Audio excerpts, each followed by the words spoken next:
Hello everybody and welcome back to another video. Today we're going to be talking about the state of Honkai Star Rail. Today we're going to vent a little bit. We're going to do a bit of venting because recently I've come across a lot of problems with the game that I want to talk about with you guys because I'd like to have open, honest discussions, and you can leave any of your thoughts in the comments below. Whether you disagree or agree with me, I love to know. But today we're going to be talking about some of my problems with things like the endgame content, the current content, power creep, and a lot of other discussions that I want to have about certain characters that I feel like are important to talk about as we continue in our Star Rail journey. So that's what we're going to be doing today. If you like this type of video, do make sure to subscribe. But regardless, boys, let's start with our first topic. But quickly, future Kekvin here. I was editing this video and rewatching it, and I kind of realized that I exaggerate a lot in this video. So just take this whole video with a little bit of a grain of salt. I use words a lot like unusable. No character is unusable. You can use any character you like. At the end of the day, it's a game for fun. And if you play this game for fun, then who cares about my opinion?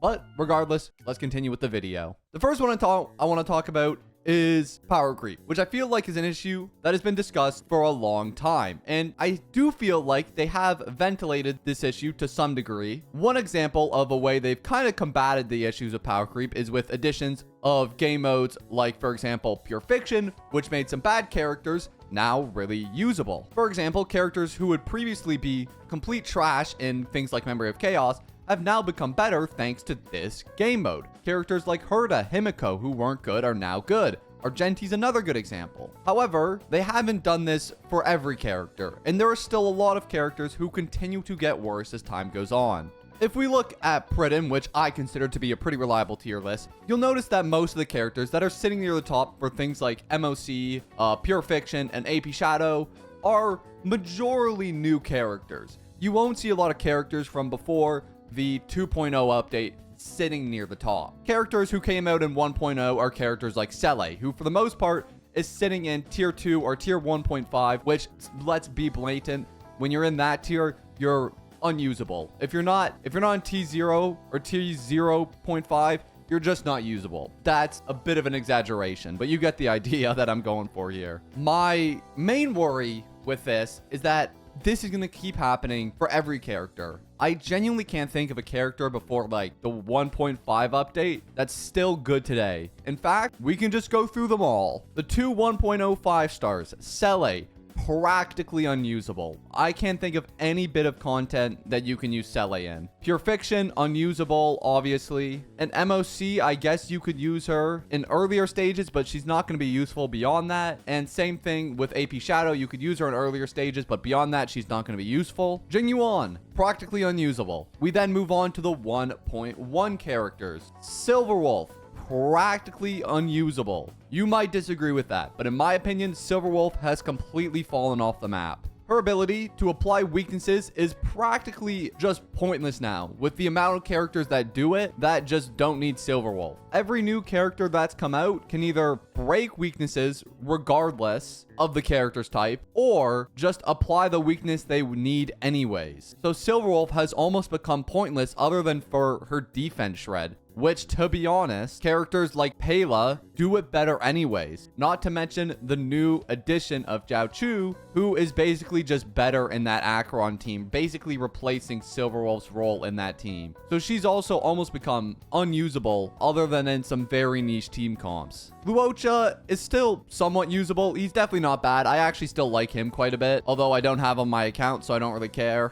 We then move on to 1.2, which was Kafka and Blade. Kafka's fine, but they just made a better version of her in Acheron. So yes, she's usable, but Acheron is just inherently better. Blade, I think, is unusable. I don't know how anyone plays this character. I built a pretty decent Blade overall, but again, I just think there are better options out there. And we can stop there. You guys get the idea. I could go through every single character like Jing Liu and Biber Lune, and beyond that. It feels like every character is just getting worse with time. And I don't know if there's many characters that are like aging well. And it almost gives me a feel of doubt whenever I pull a character, because it's like, should I be pulling this character? Is there any point to pull this character? Or in 2 updates, is it going to feel like I wasted my time and they just made a character better. I never know with this type of thing. Even with the current edition of Rappa, yes, she's really good right now, and they formulate all these pure fictions, AP shadows, and everything else around Rappa, making it so that you can use her, but they're not going to do this in the next update. You're not going to be getting imaginary weakness with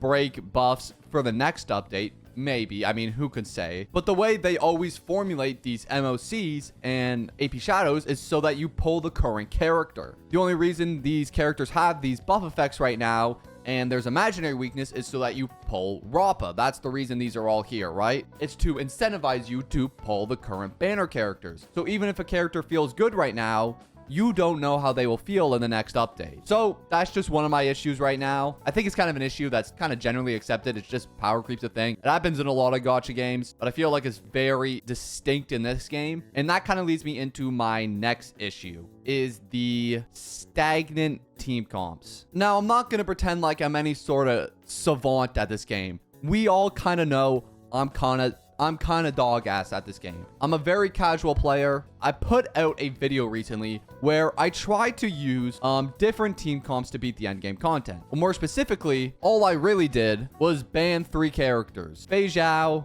Acheron, and Firefly. And after I banned those 3 characters, I realized there was no format, team composition, anything I could use to beat MOC. And that's all it took. With the removal of 3 characters, all of a sudden everything became impossible. Now, like I said, I'm no expert at this game. I'm an extremely casual player. I just like doing fun challenges because I think it makes for entertaining content. But the best teams I could come up with is what you see below. I won't lie, that second comp is really embarrassing. Jesus Christ.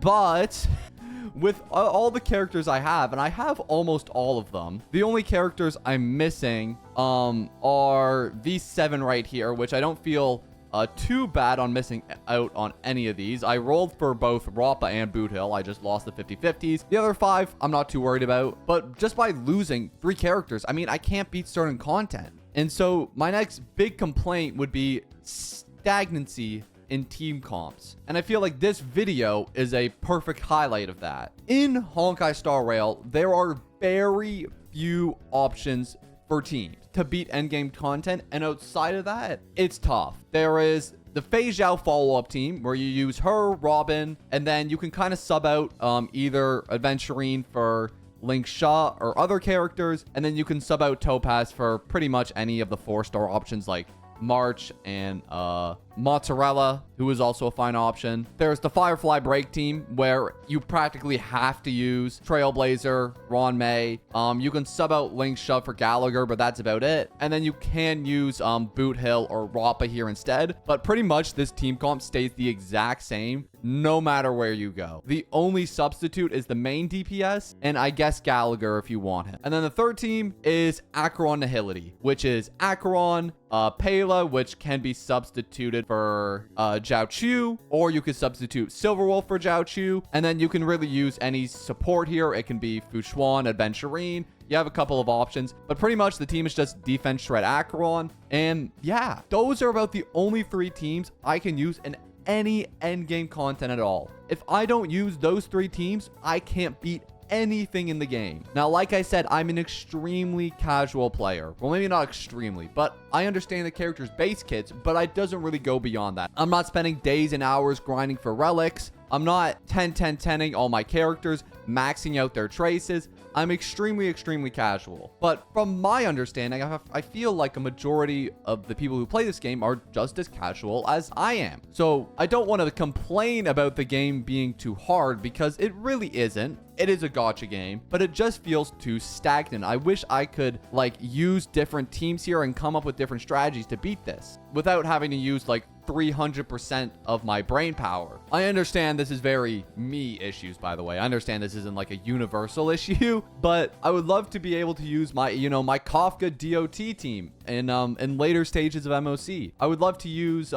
maybe a team with Seele, for example, but unfortunately, I just can't do that. It's just not possible to entertain or make different ideas for endgame MOC. And I don't care about it in the sense that like I just want to use different teams. I more care about it in the sense because I want to make videos out of it. I love to do like random MOC videos, for example, or unique team comps. I just don't want to start up every MOC video and be like, hello everybody, welcome back to another video. Today we are using Firefly Break.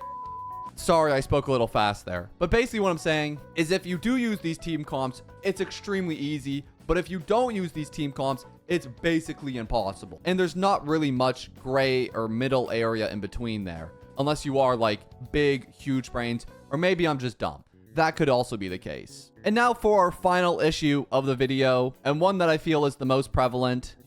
Can I just win my 50-50s, man? Yeah, I've realized that if I don't win a 50-50, bro, I just have no content for the update.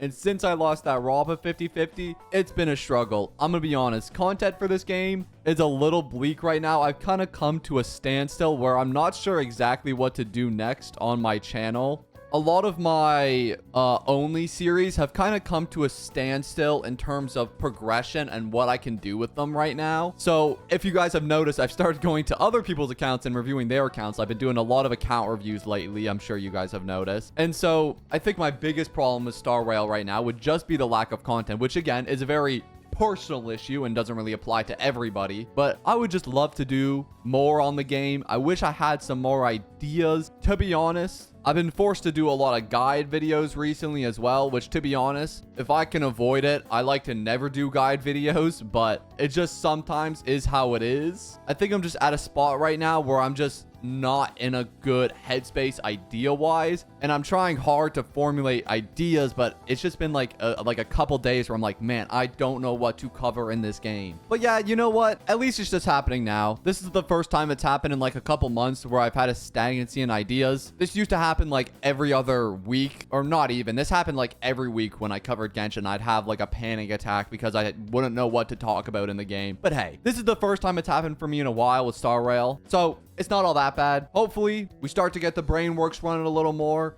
I come up with some original ideas. We come up with some cooler content. But for today, that's going to be the end of our video. Thank you all so much for watching. I hope you enjoyed it. Please leave any of your thoughts in the comments below. But regardless, thank you all for watching, and peace.